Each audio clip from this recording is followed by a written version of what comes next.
오늘은 성탄 선물이라는 제목으로 말씀을 전하고자 합니다. 네, 오늘 말씀을 준비하면서 참 어려운 부분이 하필 크리스마스 이브인데 성령의 은사들에 대한 내용이 본문이다 보니까 어떻게 연결을 해야 될지 참 고민이 많았는데요. 하나님께서 은혜 주실 줄 믿습니다. 네, 우리 한 가지 이미지를 먼저 보고 말씀 나누도록 하겠습니다. 제가 이제 성탄 선물이라는 주제로 제목으로 말씀을 준비하면서 외국 사람들은 자녀들에게 어떤 크리스마스 선물을 줄까 궁금해서 이제 온라인에 검색을 해봤습니다. 근데 이제 외국에 한 큰 이제 커뮤니티, 온라인 커뮤니티가 있는데 거기에 영국 부모가 올린 이제 고민이 있어서 제가 재밌어서 한번 가져와 봤습니다. 그래서 한글로 번역된 내용이고요. 네, 한번 띄워주시면 감사하겠습니다. 네, 제가 읽겠습니다. 제목은 아무것도 필요 없는 애들 크리스마스 선물 뭐 해줘야 돼? 라는 이제 게시글의 제목이었고요. 아무것도 필요 없다는 것은 이제 글을 읽어보시면 아시겠지만 이미 많은 걸 가지고 있는 아이들에게 또 뭘 줘야 할지 고민이 된다라는 겁니다. 그래서 이렇게 글을 올렸어요. 내 아들들 2살, 4살은 물건이 너무 많아. 장난감, 책, 옷, 크리스마스에 뭘 사줘야 할지 모르겠어. 안 그러면 걔네가 엄청 실망할 텐데 솔직히 아무것도 안 사주고 싶어. 근데 특히 4살짜리는 열어볼 선물이 없으면 엄청 실망할 것 같아. 둘 다 기억력이 엄청 좋아서 이미 있는 거 포함해서 주는 것도 안 될 것 같고 돈 문제는 아니니까 뭐든 괜찮아. 다 가진 애들한테 뭘 사줘야 할까라는 이 고민을 온라인에 올렸고 보니까 16명이 추천했고 공감을 눌렀고 60명이 답변을 단 것을 제가 이렇게 따왔습니다. 아마 가정에 어린 손주들을 두신 이제 조부모님들이라던가 젊은 부부분들께서는 위와 같은 고민을 분명 하셨을 것입니다. 내일이 또 성탄절이기 때문에 저희 가정은 올해 자석 블럭을 사줬습니다. 네, 원래 자석 블럭이 있었는데 둘이다 보니까 이 개수가 부족해서 항상 이제 서로 뺏으려고 해서 그냥 많이 실컷 이렇게 놀아라 해서 몇백 개나 되는 블럭을 이제 사줬습니다. 저도 어렸을 때 이제 겨울이 다가오고 거리에 조명들이 많이 설치가 되면은 설렜던 기억이 있습니다. 왜일까요? 선물을 받을 수 있기 때문입니다. 성탄절에. 그런데 이러한 설렘은 비단 어린아이들의 설렘이 아니라는 것을 또 한 기사를 통해서 알게 됐는데요. 한 취업 포털 회사가 2020년 조금 오래된 이제 설문이긴 한데 성인 남녀 919명을 대상으로 조사한 설문조사에 의하면요, 그 919명 중 48.1%가 크리스마스 선물 계획이 있다라고 답변을 했습니다. 그러니까 절반의 성인들은 성탄절에 선물을 주고 싶다라는 이제 마음이 있다라는 것이죠. 즉 어른들에게도 성탄절은 설레는 그러한 시기인 것입니다. 그렇다면 우리 성도님들께서도 혹시 성탄절에 선물을 주고받을 계획이 있으신가요? 만약에 받고 싶으시다면 어떤 선물을 받고 싶으신가요? 사실 오늘 본문이 성령의 은사들이기 때문에 아마 우리가 기대해야 할 선물은 성령의 선물이지 않을까라고 생각을 하셨을 텐데 맞습니다. 성탄절에 가장 의미 있는 선물은 아마도 성령님께서 주시는 선물일 것입니다. 그러나 그 사실을 알더라도 우리는 성령의 은사에 대해서 잘 모르거나 오해하고 있는 부분들이 있을 것입니다. 그래서 오늘은 성령님께서 주시는 선물인 은사에 대해서 우리가 가지고 있는 몇 가지 오해들에 대해서 함께 살펴보고 말씀을 나누고자 합니다. 그래서 오늘 말씀을 듣고 또 기도를 통해서 이 성탄의 계절에 주님께서 어떠한 선물을 주셨는지 또 주실지 설레는 마음이 가득한 수요 예배 되시길 소망합니다. 오늘 본문에서 사도 바울은 은사는 여러 가지다라고 말합니다. 그리고 8절에서 11절에 걸쳐서 이 여러 가지의 은사들을 쭉 나열합니다. 지혜와 지식의 말씀, 믿음, 병고침, 기적행함, 예언, 영들 분별함, 방언, 그리고 방언 통역 등이 있습니다. 그리고 4절에서는 이 나열한 다양한 은사들을 주시는 분은 한 분, 동일한 분이라고 말합니다. 바로 성령님이라고 말하고 있습니다. 그리고 11절에서는 성령님께서는 그분의 뜻대로 이 다양한 은사, 물론 여기에 나와 있는 은사들이 다 전부이진 않겠죠. 다른 은사들도 있겠죠. 중요한 것은 성령님께서는 그분의 뜻대로 각 사람들에게 은사를 나누어 주셨다라고 기록합니다. 이 말은 모든 신자는 적어도 하나 이상의 은사는 주어졌다라는 것을 알려주고 있습니다. 이 짧은 대목들은 오늘 우리가 혹시나 없으실 수도 있는데 만약에 성령의 은사들의 잘못 생각하고 있었던 것들을 짚어주는 본문들입니다. 우리가 가지고 있을 수 있는 첫 번째 오해는 바로 나는 은사가 없다라는 그러한 생각입니다. 우리는 어떠한 경우에 나는 은사가 없다라고 생각을 할까요? 아마도 신앙생활을 하신 지 얼마 안 되신 분들에게 이러한 생각이 있을 수 있을 것 같습니다. 나는 교회를 다닌 지 얼마 안 됐는데 저기서 저렇게 열심히 봉사하시는 분과 똑같은 은사를 주셨을까라는 생각을 할 수도 있을 것 같습니다. 하지만 오늘 본문에 의하면은 은사는 성령님께서 주신다라고 우선 말합니다. 즉 성령님께서 내주하신다면은 반드시 은사를 주시고 은사를 지니고 있다라는 말이죠. 이 자리에 앉은 모든 우리 성도님들에게는 마음속에 성령님께서 내주하고 계신 줄 믿습니다. 로마서 8장 9절은 이렇게 말합니다. 같이 한번 읽으면 좋겠습니다. 시작. 만일 너희 속에 하나님의 영이 거하시면 너희가 육신에 있지 아니하고 영에 있나니 누구든지 그리스도의 영이 없으면 그리스도의 사람이 아니라. 예수 그리스도를 믿고 그분께 속한 자는 필연적으로 성령을 소유한다 라고 말하고 있는 것입니다. 우리가 그리스도를 구주로 시인할 때 우리는 구원을 선물로 얻지만 동시에 성령님을 통하여서 은사도 함께 주어지는 것입니다. 다르게 말하자면 예수님은 믿지만 나는 은사는 없어. 나는 초신자라 은사는 아직 없는 것 같아 라는 이 말은 사실 성립이 되지 않는다라는 것입니다. 한 가지 예시를 통해 예수님은 믿는데 은사가 없다라는 이 말이 어떠한 느낌인지 한번 느껴보고자 합니다. 이제 우리 성도님들은 유치원에 다니는 어린 손주가 있다라고 상상을 한번 해보겠습니다. 만약 손주가 1년 내내 어떤 선물을 갖고 싶어 했습니다. 그렇다면 아마 우리 조부모님들께서는 성탄절을 계기로 이 손주에게 그걸 사주고 싶으실 것입니다. 그래서 만약에 이제 그러한 손주가 있다면은 그 선물을 사줬다라고 생각을 해봅시다. 그러면 그 손주가 이 선물을 받고 너무나도 기뻐할 것입니다. 그래서 얼른 뜯어보라라고 이제 말합니다. 손주가 너무 좋아서 코를 벌렁벌렁거리면서 이제 뜯어봅니다. 그리고는 자기가 1년 내내 그렇게나 원했던 전동 장난감이 있다는 것을 발견하고 할머니 할아버지 감사해요 사랑해요 하면서 온갖 사랑을 애정 표현을 다 합니다. 그래서 할머니 할아버지께서 빨리 그걸 작동시켜봐라 뭔지 한번 보자 라고 해서 이 손주가 스위치를 딱 켰는데 이 장난감이 작동을 하지 않는 거예요. 왜 그러지? 새 건데? 손주가 엄마 이거 안 움직여 라고 하면서 울먹울먹 거리기 시작합니다. 그러면 이제 그걸 보던 우리 선물을 사신 조부모님들은 이제 긴장하기 시작하는 거죠. 잘못됐나? 내가 잘못 샀나라고 생각합니다. 근데 자세히 설명서를 읽어보니 이 장난감은 배터리를 넣어야 되는 장난감이에요. 그런데 이 배터리를 기본적으로 제공을 하지 않은 거예요. 근데 심지어 그 배터리가 그냥 AA나 AAA가 아니라 리튬, 원형 이런 건전지인 거예요. 그래서 CU나 동네 GS25시에 팔지 않습니다. 그래서 온라인으로 주문해서 내일에는 돼야 새벽 배송이면 모르겠지만 그렇지 않다면은 이틀 후에나 이 손주는 그걸 사용할 수 있게 되는 거예요. 혹시 우리 이 자리에 앉은 성도님들께서는 이러한 경우를 겪어보셨나요?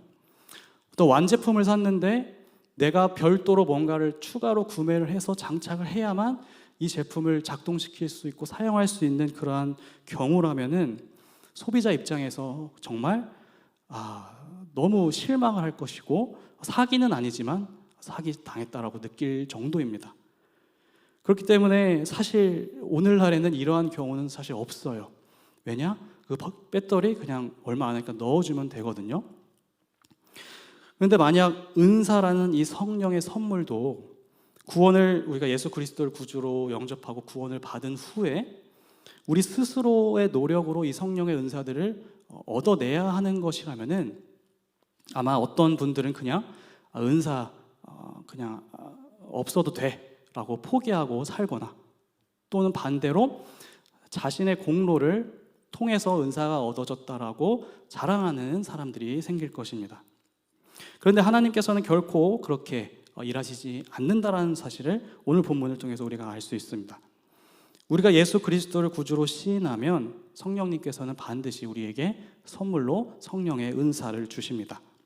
그렇기에 우리가 예수님을 믿는 성도임에도 은사가 없다라고 생각하는 것은 마치 조금 전에 말씀드린 그러한 어이없는 완제품을 샀지만 당장 사용할 수 없는 그러한 어이없는 상황과 같다.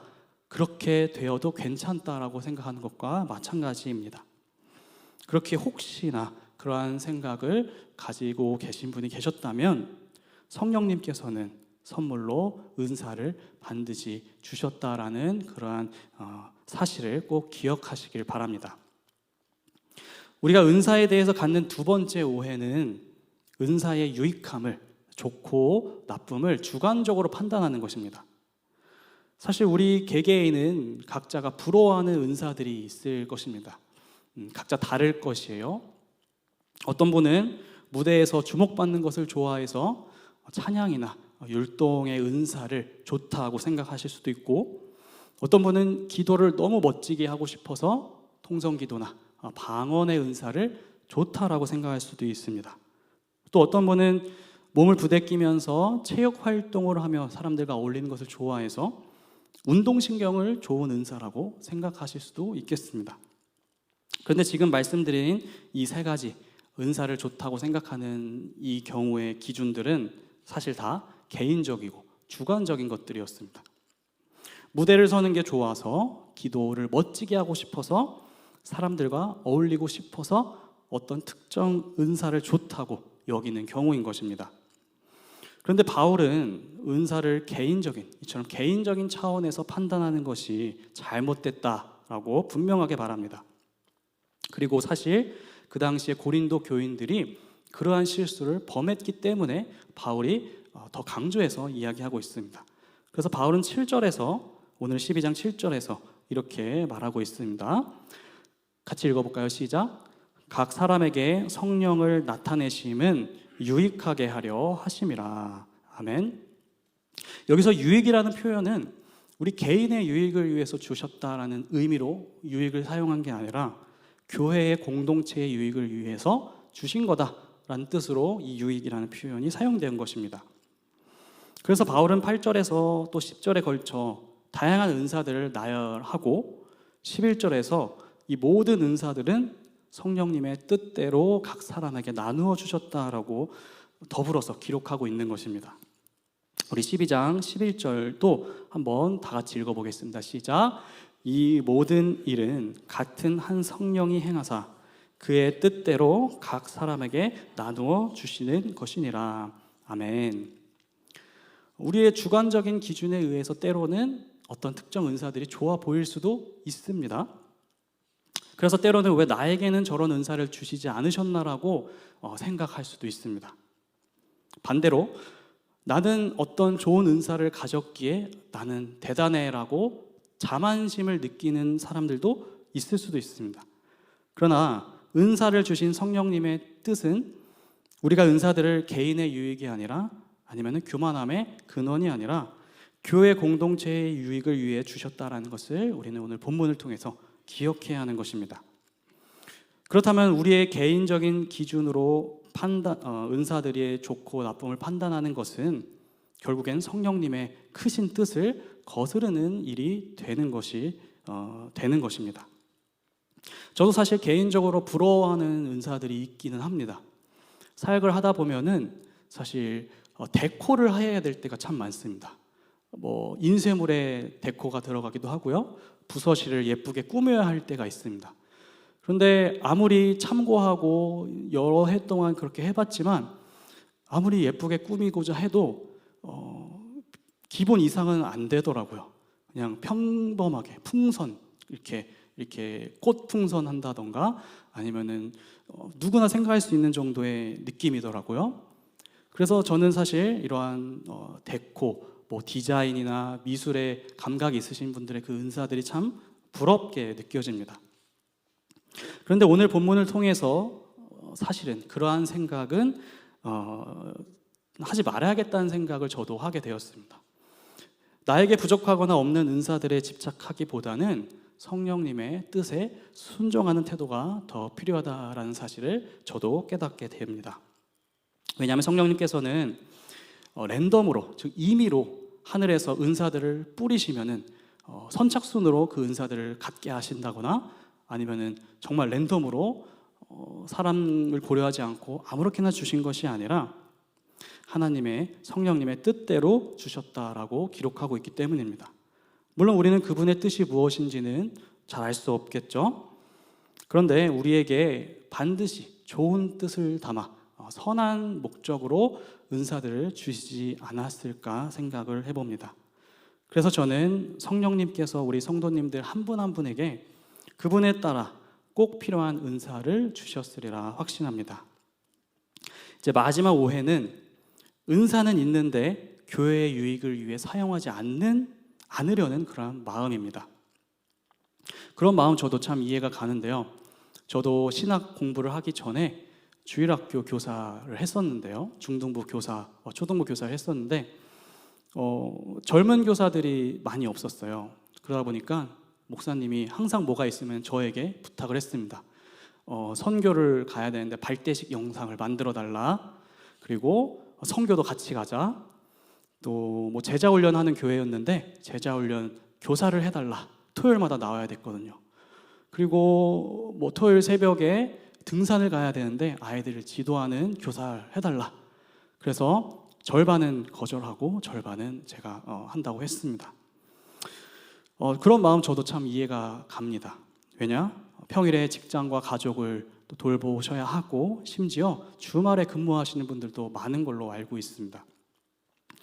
그런데 은사를 받았다고 주일에 이제 봉사를 해야 된다라고 생각을 하니까 이제 부담이 되는 것이죠. 그러나 성령님께서 주신 은사들을 방치하고 있는 것도 옳은 것은 아님을 같이 우리는 생각해야 하는 것입니다. 왜냐하면 은사를 주신 이유는 교회의 유익을 위해서 사용하도록 주셨기 때문입니다. 그렇게 우리는 우리의 은사들을 교회 공동체를 위해 사용할 수 있게 되기를 기도하고 노력해야 할 것입니다. 베드로전서 4장 10절은 굉장히 노골적으로 이야기합니다. 제가 읽겠습니다.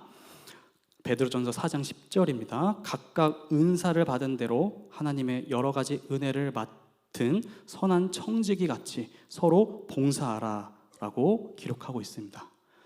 너무나도 정확하게 봉사하라라고 되어 있기 때문에 피할 길을 주시지 않는 주님이 야속하기도 한데요. 저희 교회는 일주일에 2시간씩 봉사하는 것을 강조하고 있습니다. 그리고 2주 전부터 사역 지원서를 이제 배치하고 배부하고 있습니다. 그래서 2026년에는 꼭 주신 은사들을 우리 교회의 유익을 위해서 사용하시는 우리 성도님들 되시기를 소망합니다. 그리고 지금도 열심히 섬겨주시는 우리 성도님들께 또 감사하다고 말씀드리고 하나님께서 반드시 기억하시리라 믿습니다. 그런데 이제 문제가 있습니다. 아직 나의 은사가 무엇인지 모른다면 어떻게 할까요? 한번 이렇게 생각을 해보겠습니다. 만약 어떤 분이 자신의 은사가 뭔지도 모르는데 그 누구보다 열심히 봉사를 하고 선한 영향력을 끼치고 계시다면은 그분의 경우는 은사가 아닌 개인의 능력이나 경험이나 노하우로 섬김을 하고 있는 걸까요? 고린도전서 주석을 쓴 블롬버그라는 신학자는 이렇게 말했습니다. 재능이나 한번 띄워주시겠어요? 재능이나 능력은 공통된 선을 위해서 신자들이 사용할 때만 은사가 된다라고 이렇게 주석에서 말하고 있습니다. 즉 무슨 뜻이냐면은 우리가 평소에 갖고 있었던 어떤 재능, 일반적인 자연적인 재능이 교회의 유익을 위해서 사용된다면, 그리고 그 사람도 자신에게 주어진 무언가가 있다면은, 능력이든 내 안에 무엇이 있든지 주님의 교회를 위해서 사용하겠습니다라고 한다면은 은사라고 부를 수 있다라는 뜻입니다. 만약 나는 아직 나의 은사가 무엇인지 모르겠다라고 하시는 성도님이 계시다면은 오늘 말씀을 통해 이렇게 권면해 드리고자 합니다. 일단 봉사를 하시다 보면은 자연스럽게 은사를 발견하게 되실 것입니다. 네, 부담을 드리는 게 아니라 말씀에 이렇게 써 있는 것입니다. 그럼에도 이제 걱정이 되거나 망설여지시는 분들이 계십니다. 아무리 은사가 있다고 하더라도 내가 잘할 수 있을까? 저분처럼 내가 잘할 수 있을까? 20년, 30년 하신 저분처럼 내가 잘할 수 있을까라고 걱정이 되실 수 있습니다. 그런데 우리에게 봉사를 하도록 성령님께서 은사를 주셨다면은 반드시 교회의 유익이 되는 방향으로 우리를 이끄실 것이라고 저는 믿습니다. 또 우리가 만약에 부족한 것이 있다면은 필요한 능력과 또 주변에 도움의 손길을 주셔서 반드시 교회 유익을 위해서 선한 영향력을 끼칠 수 있는 섬김이 되실 수 있도록 인도하여 주실 줄 믿습니다. 그리고 때로는 조금 부족해도 은혜가 될 때가 더 많습니다. 사실 이번 주일 성탄 발표회 때 우리 아이들의 무대를 보면은 딱 느낄 수 있는데요. 영화부 아이들이 무대에 가만히 그냥 서 있는 것만으로도 우리에게는 은혜가 됩니다. 그리고 그 아이들을 그 앞에 잘 세워주신 부모님들에게도 은혜가 됩니다. 또 초등학생 아이들의 합창과 율동이 조금 맞지 않거나 음이 맞지 않아도 연습을 열심히 했구나라는 귀한 마음이 듭니다. 또 청소년 아이들의 워십도 패기와 열정이 느껴져서 감동이 느껴졌습니다. 이들의 찬양은 프로처럼 이렇게 완벽하지 못합니다.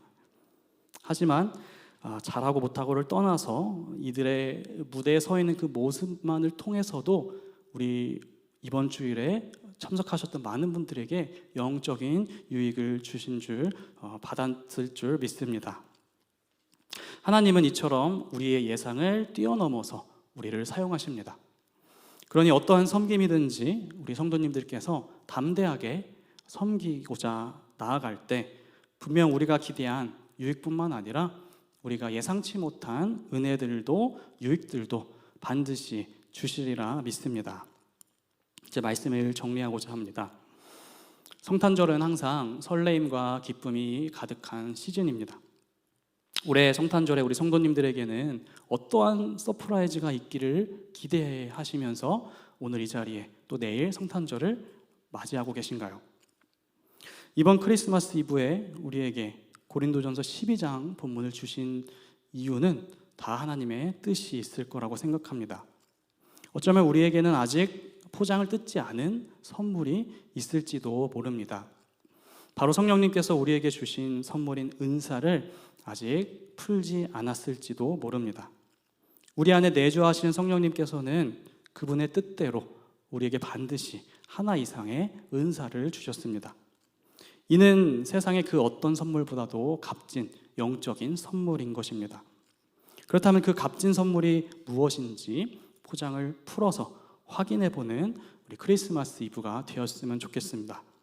그리고 그 선물, 그리고 은사가 무엇이든지 간에 성령님의 뜻에 맞게 교회 공동체의 유익을 위해서 사용하시는 우리 성도님들 되시기를 바랍니다.